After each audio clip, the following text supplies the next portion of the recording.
everyone, and welcome back to the Fearless and Fabulous podcast. I'm your host and creator, Melanie Robinson, and I have a real special guest here today. She just finished working at New York Fashion Week. It is the amazing Alexis Renae. Say hey, girl. Hi everyone.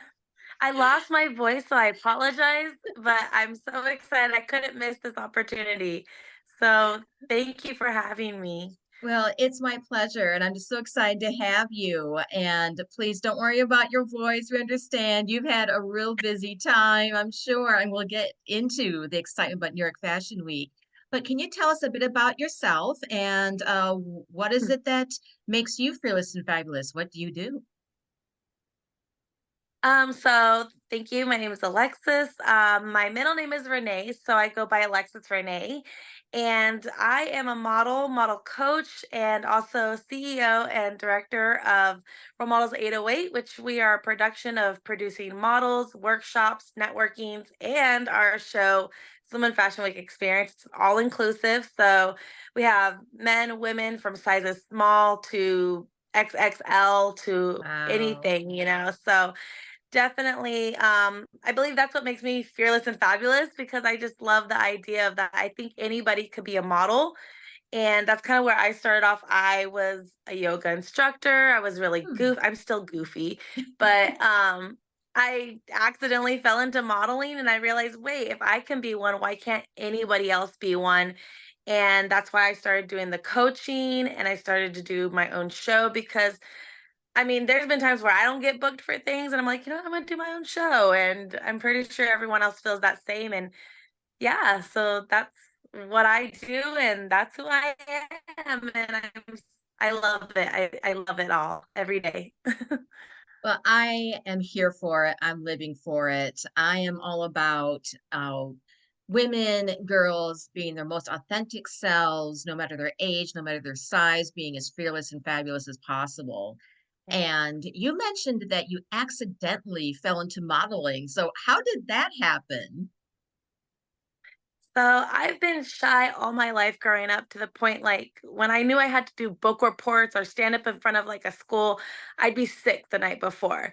Oh, So no. with modeling, I know I was like, I never thought I would be where I am. I've always been shy. Growing up, I missed out on a lot of opportunities of being seen in what I loved. I loved dancing and I was like, oh, I'm never good enough. So as I got older, I just realized, you know what? Let's just try this out. I had a friend who was a photographer and he said, hey, my model dropped out. Come and do some model. I'm like, me do model. Okay, let's try this. And I loved it because I found a different part of me. I don't know if I could say this, the sexier version of me, like the pretty or not prettier, but I saw a different person of me. And I was like, wow, I can be both. I could be goofy, I could be lazy, I could be sexy, gorgeous. And I just felt like, wow, if I could do this, I think everyone else. So we joked and said I was an accidental sexy model because they're like, you're so goofy. Like if anyone shoots with me or hangs out with me, they're like, you're such a goofball. Like, how are you a professional? I'm like, there's those times. So yeah. I love that. You talked about how you were normally quite shy and, feeling like, oh, I'm sick, I can't Mhm. do this. So was it that modeling moment that got you through that moment of that time of self-doubt, that lack of self-confidence? Was it that, or was it something that you kind of built along the way? I would definitely say the modeling helped because it had to put me in the front. And I think it developed with that. And I started to think like, so I did acting, and there were times where like it was almost like I just wanted the gig. I wanted the job. And Mm. I started to kind of plant this saying in my head and thought, why not me? And like my friends would be like, just apply, just apply. And it would be the most random ones where it'd be like, looking for a Caucasian, whatever, they would say. And I knew they wanted the blonde, blue eyed, but they couldn't really quite say that. So they'd have to kind of like Mm. minimize the specifics. But I'm like, well, I could be considered. So I was just like, I'm going to try for everything. I'll try for Spanish, Caucasian, indigenous. I was like, I'm going to go for every role. Why not me? And I think that kind of pushed me to stop being scared or fearful because I was Mm. like, let's just do it. I don't want to miss because I missed out on so many opportunities growing up. I was just like, I'm gonna just they have to pick somebody. What if there's so many people out there that are thinking I can't do it, and here I am thinking like, well, why not me? And I the only one that shows up. Then they have to pick me. So that's kind of the thought I started off with. And I was like, I don't care if I'm their second choice, as long as I get picked. And then after doing so much, and realizing that's one thing I tell people is like once you start to develop doing one gig, one picture, one photo shoot, run one way, you're gonna start to see your resume or your credentials build, and you're like, you know what, I am good. So that one time or 3 or 10 times you don't get picked, you're like, you know what, maybe that's just not what they're looking for. That's okay. We all Right. have a type, we all have a need. And you start to not take it so personal and you just realize today's not my job. They didn't want black hair, maybe, or maybe they didn't want brown eyes. You don't take it like, oh, I'm not a good enough person. You just start to think, hey, maybe it will be the next one for me because you realize I have all this on my list. It's okay if I Yeah. didn't get that one. Yeah. I love that. I love that you said that. Like, why not me? I think too many Mm-hmm. times, especially women, we automatically put roadblocks in our way. We overthink it. We think of all the what ifs, and then we talk ourselves right out of going after something. I know that at one point in my life, I was like that as well. I would type myself right out of going for something. Oh, I'm too short or I'm too curvy, that Yeah. type of thinking. And it wasn't until I would say got into my 30s where I decided I have Mm-hmm. enough, I am enough, I bring something unique to the table. And I have tried to live by that mantra ever since then, that I'm unique, no one else is like me. And I love hearing that type of Nice. philosophy come from you. So I love you that. just Yeah. you just came back from New York Fashion Week. Please tell us what I all that you were did. doing. So that's another funny thing. I was just telling my friend, I was like, wow. So like I went with or I had bookings for two designers. So I do business as well as my modeling, and I was focusing so much on my business side, and I realized I didn't really network as a model, and I didn't book myself before I go to New York. That's one thing I always try and do. So I'm like, oh no, okay, I'm going to New York with just two shows. Well, when I got there, one designer didn't show up. They got sick. And so I was like, oh no, I only have one and I'm here for Mm. 7 days. What am I going to do? At the end of the day, I got, what was it? I had 4 shows, 5 designers, and I was like, that whole why not me? I can do this kind of mindset really just pushed me forward.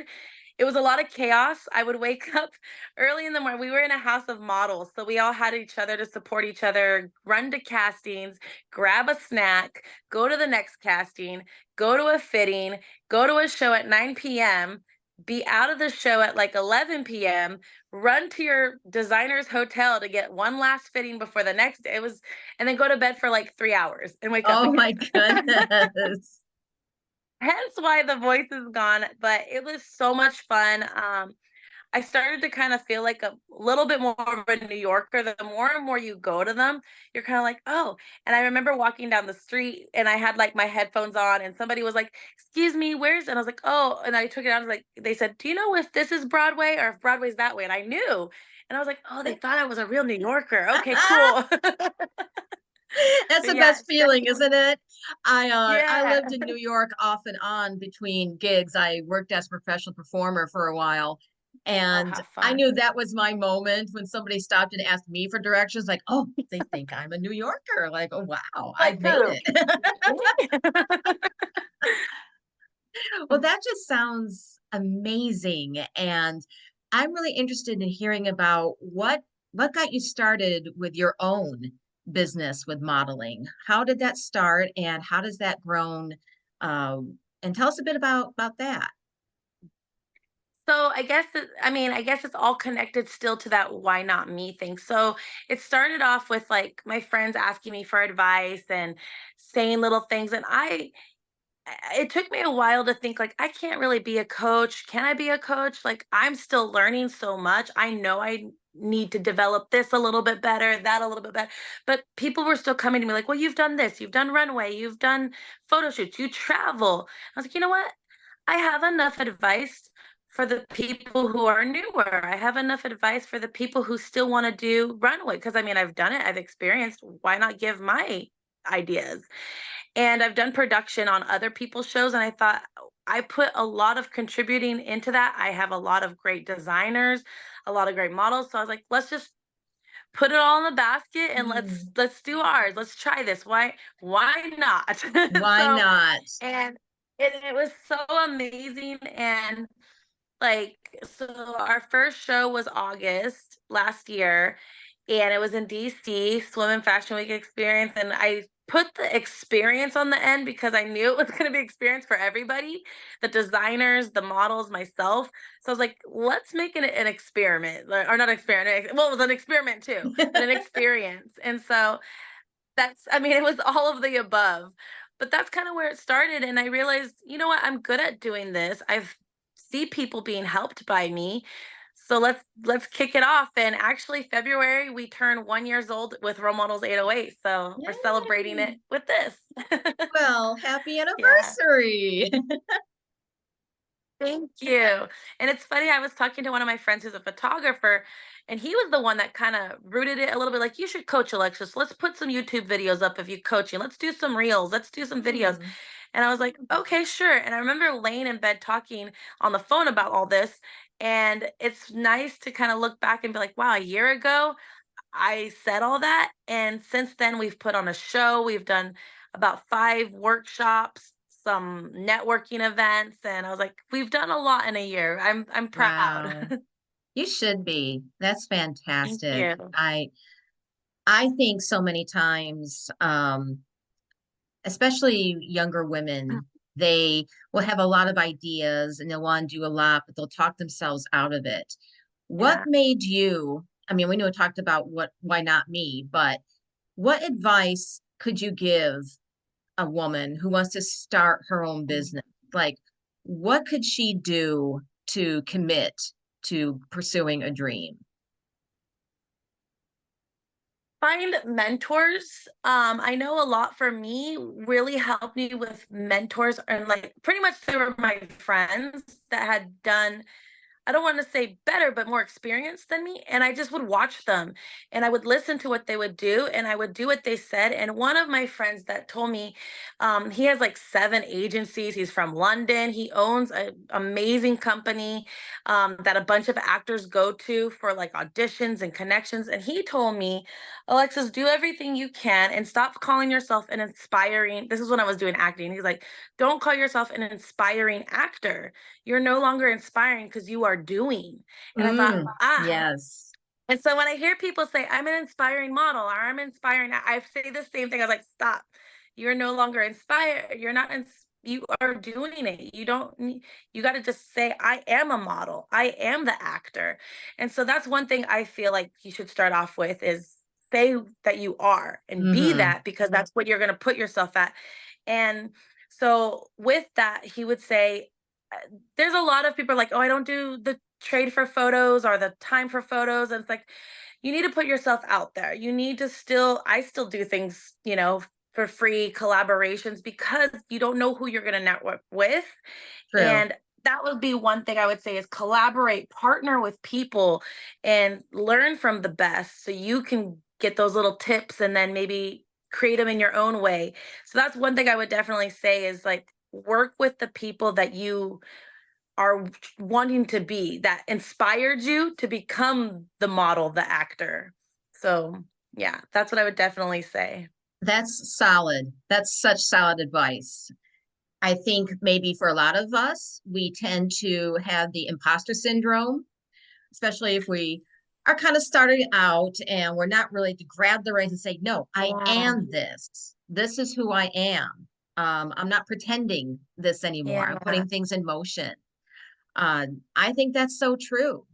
I mean, there's only a Yeah. short time when you're actually aspiring because once you're doing it, you are it. Yeah, you just need to do it once and then you Yes. and that's like some of my friends. So at New York Fashion Week, I was talking to one of my good friends. He was a model that was staying with us, and we had said, "What shows do you want?" And I said, "I want to do," and I got the 3 shows that I wanted that I had never done yet. And I was like, "Oh my God, I got the 3 shows that I wanted." And he's like, "Alexis, all you got to do is say you did it once, and now you can put it on your resume." I'm like, That's right. "Amen, of course." And That's so yeah, fantastic. so it was, you're right. You're absolutely right. You got to just do it. Once you do it once, you're no longer inspiring. You are it. Yes. So, as we're recording, it is Galentine's Day, and I'm all Yes. about loving ourselves as we are. What do you do to give yourself self love? Like, what do you say to yourself? What do you do to make yourself feel like I am it? I am all that in a bag of chips. What do you do? I would say definitely just taking time for me, whether it be whatever I'm in the mood for. I like to work out. So sometimes I don't like to work out. So maybe the self-love would be to not work out and just watch a good movie, or it's just whatever you feel like you're lacking in is what I would say. If you feel like you need to get your hair done, go get your hair done. If you feel like you just want to lay in sweatpants and watch TV because you never watch TV, go do that. So I would say for your self-love is do something that you feel like you haven't done or you've put a pause on. I know sometimes Mm. with me, like the other day, I binge watched I think it was called, and it sounds so horrible the movie, but it's on CBS, but it's called Why Women Kill, and it has like it's like a comedy, and it's so funny, and I think women should probably watch that for Valentine's Day because it's talking about all the stress factors of why we go crazy or right, and it's a funny comedy. But I was an accidental watch, and I just binge watched it, and I was like, this is so good because I don't really watch TV as much, and I was just playing it. I was like, I'm just gonna lay here and enjoy it, check some emails, watch some TV, cuddle with my dog. And so that's what I did. So for self-love for me, it's just kind of take a pause and do something that you love doing that you haven't had time to do. Yes, I have to remind myself the same thing as well. When I feel a little overwhelmed, I have to step back a little bit Mm, and just let my mind rest. Because when my mind is overworked, yeah. when it's trying to think of 20,000 things at once, I almost feel paralyzed where I can't focus. So I might listen to some music Mhm. or I take a nice warm soak in the bathtub, have the candles, all those good things. Yeah. Have a kitty in my lap, just to cleanse myself and to quiet the Mhm. stuff that's going on in my brain. What can we do to Yeah. help uplift other women who maybe don't feel so great about themselves?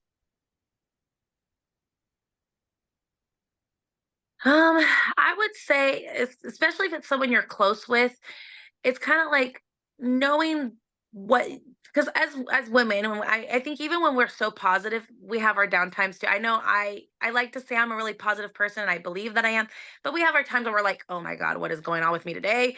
I think as close as we are to certain friends and family members as women, it's reminding them and reminding ourselves of what we are good at. And so when you hear a friend saying like, oh my gosh, I have this I have 5 rolls on my tummy or something, I don't know.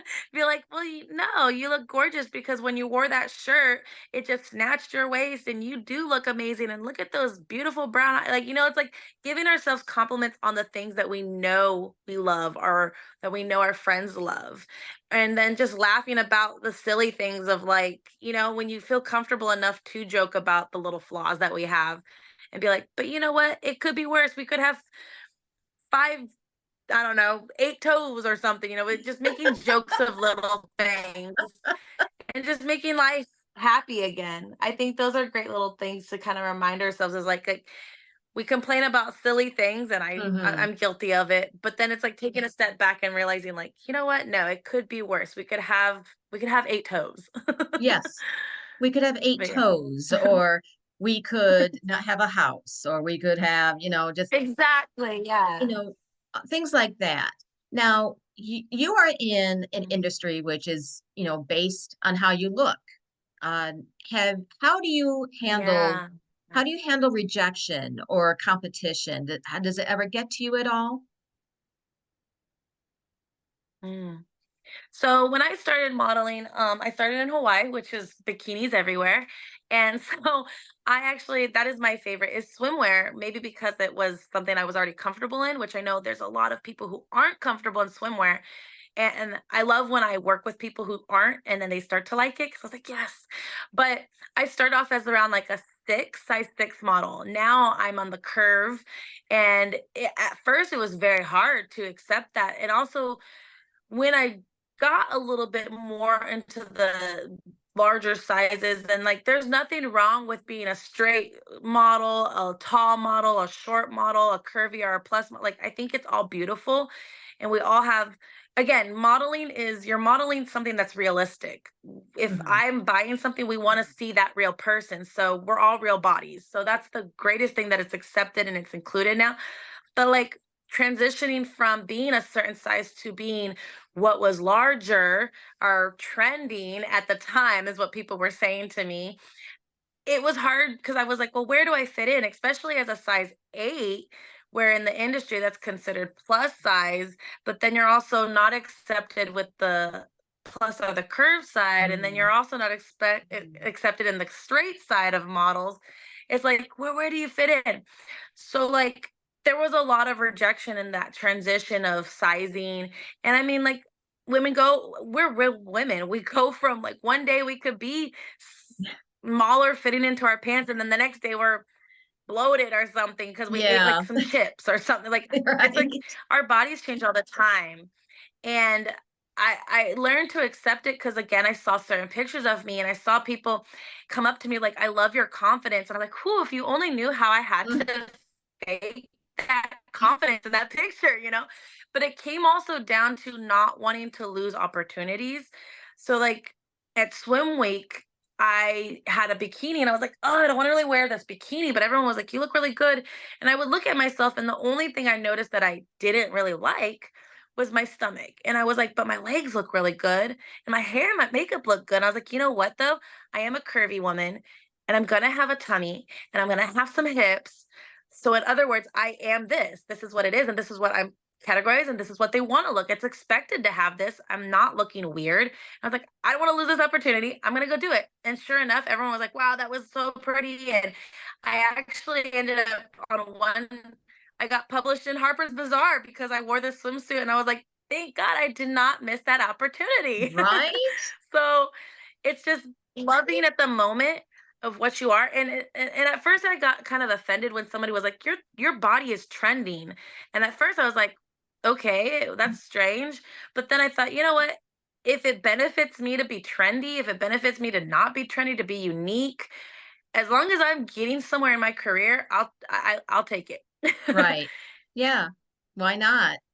Yeah. I can totally relate to what you were saying about where you fit in size-wise, because coming from an acting background originally, when I was Mhm. doing most of my work, it was during the early 2000s, and being a size 0 or double 0 was very, very Oh, yeah. trending.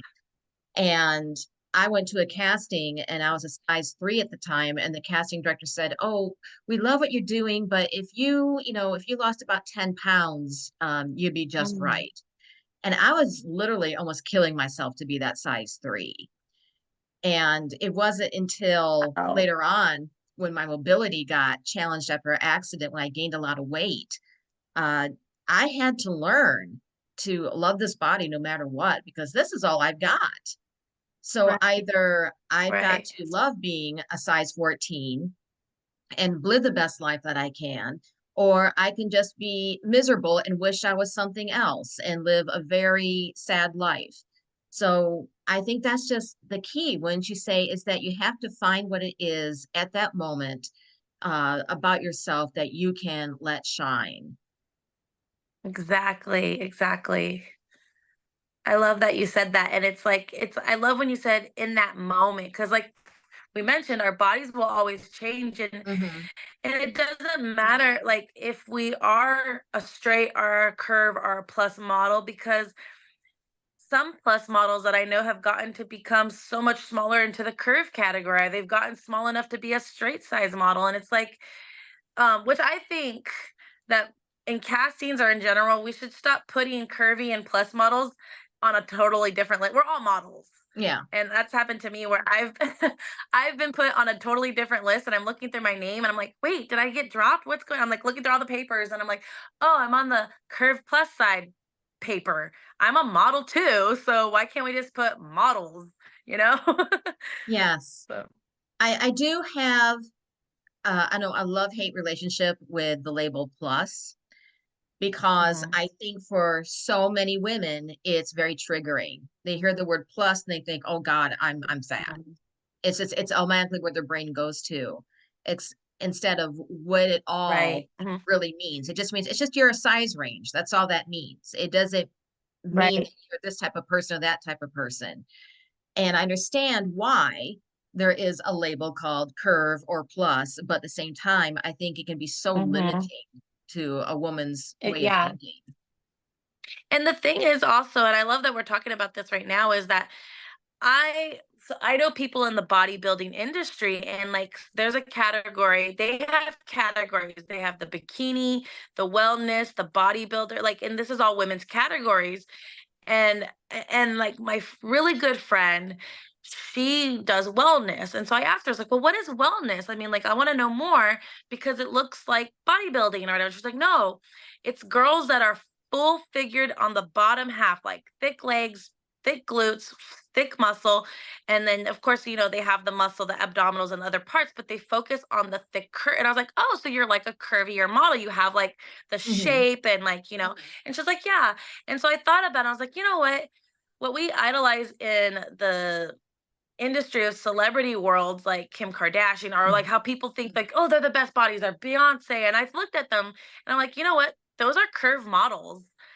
They're not like anybody, and like anybody who has that. And so I was thinking, like, why is it that someone has to have a flat tummy to be considered skinny or the straight model? I'm like, no, like that's a curved model. You could have a tummy, you could have a flat tummy, you could have, and so like what you're saying, plus size isn't always a negative. You're right. People think it's negative. And I was like, mhm, isn't it funny how like somebody who's like a tiny waist but still shares the same pant size as a curvy or plus model because they have a BBL or they have a bigger booty or whatever. right. It's like, why are they not considered plus? But they are. We're wearing the same size pants. And it's kind of like if you switch your mind into that way, it's like it doesn't make a difference. It's just a category. We're all models. We all have, and it's like it's not a negative thing to be plus. It's not a negative thing to be curvy or a straight model. And if you feel like inside you're like, you know what, and that's kind of what I was going with. I was thinking like I used to be athletic, I used to teach yoga. I want to get back. I don't want to be losing my hips and everything, but I saw I was going a little bit more to a certain category to the plus sizes, and I was thinking like, I don't feel comfortable. If you don't feel comfortable Mhm, being a certain size, then just change for yourself is what I'm thinking. And, I was yes. like, I want to go back to being athletic. And then some people love, like, I have so many friends that are in the plus category, and I'm like, oh my God, you have these gorgeous curves, you have the fuller top. And I was like, you work it. And it's just learning your body and learning how to love it. Exactly. Yes, and I think that's something where maybe some people don't quite understand that if you feel good in the body that you're in, you don't have Mhm. to change it for anybody's comfort.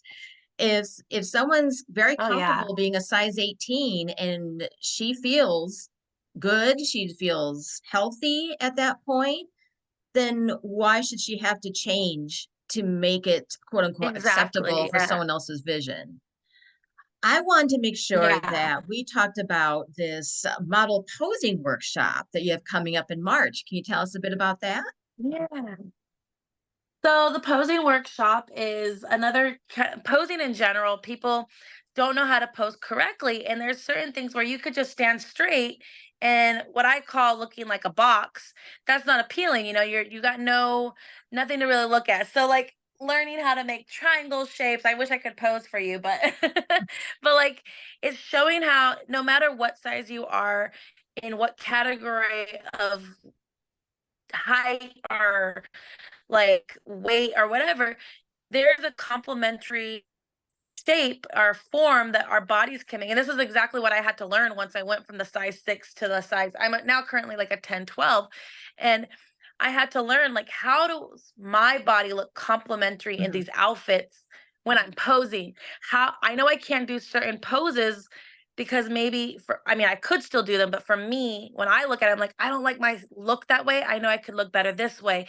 And you just learn how to be appealing to the eye for either if it's branding or either if it's and like even if you're so I have a lot of petite models and they're like, I want to Mm, look longer. There's certain angles that you have to learn. right. And I think a lot of my petite friends know those tricks. And but as a newer model, as like you can even come to it if you don't want to model. I mean, like we gotta go to weddings, we gotta go to parties, we gotta Yeah. still look good in photos. And a lot of people don't realize like it's the lighting sometimes, or if you're shooting from up or down, maybe you look like you have it's like little tweaks that you do and you learn it when modeling, which is what probably helped more of my confidence of just learning like, oh, I know I have these angles and I know I have the angles that don't look as good. So it's like anyone can come to this. And I would love models and non-interested models that just want to come and learn. Would be amazing and fun. So how does someone sign up for it? So we will be putting that out soon. So you can follow the Role Models 808. That we're gonna actually put that out. We were gonna start putting it out in February. Like I think our plan was to put it out February 15th. And so now we can put it out now. So we're Yay. definitely gonna, I'm super excited for it. So we're gonna put out that it's gonna be on Eventbrite. So you can get the tickets there. We'll have our photographers, so you'll get photos from that. We are looking to partner with a specific designer. We're still in talks with that specific designer, but we will have people coming to help dress, style. So it's almost going to be like you're also doing your own photo shoot. So it's kind of like if you're not a model, you get to experience the moment of being a model and how it all goes down. But yeah, so we'll have it up on Role Models 808, and then we'll also have it up on my page, which is I'm Alexis Renae on Instagram. And that's how, yeah, anybody's welcome to come. Amazing. Well, I wish I lived a little closer because I would definitely be all over that. But I think that'd be an amazing opportunity for anyone. And I also encourage everyone to follow her on her Instagram because she can pose the house down and she's so inspiring. Alexis, I would need to thank you so much Thank for you. coming to join us today. Hang on for a moment after we're done here. I just want to talk with you real fast, but I really appreciate you coming and please Thank you let so us know, much. let us know what more we can do to follow you. Put out little shout outs on your Instagram and watch this space, everyone. I got so many more wonderful, amazing women coming to the podcast.